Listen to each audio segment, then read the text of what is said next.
God is my witness. સાક્ષી છે મારો. હું જે કંઈ કરું છું એની હાજરીમાં જ કરું છું. એટલે મારા એક સારા કે ખરાબ, સાચા કે ખોટા, દરેક કામની નોંધ એ રાખે છે. એટલે તો મને જીવવાનું ગમે છે. કેમ કે હવે ડર નહીં ને,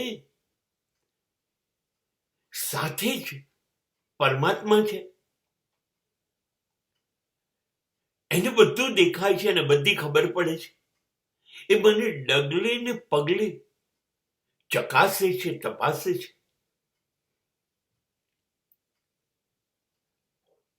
જુઠ્ઠું કેવી રીતે બોલશો?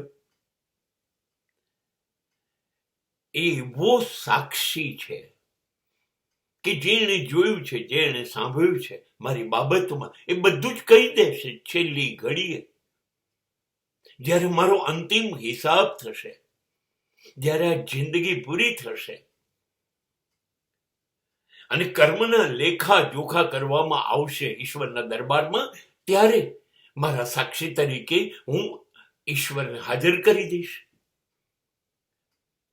ચલો, જે હોય તે કહી દો. અને એ જે હોય તે જ કહેશે એવો મને વિશ્વાસ છે, ભરોસો છે. નહીંતર એને ઈશ્વર કોણ કહેશે? એટલે મને બહુ જ શાંતિ છે, નિરાંત છે કે મારી સાથે મારા અંતિમ ક્ષણોમાં મારા કર્મોના હિસાબ જ્યારે થશે ત્યારે મને બહુ પ્રશ્નો નહીં નડે. કેમ કે મારો હિસાબ ઈશ્વર રાખે છે.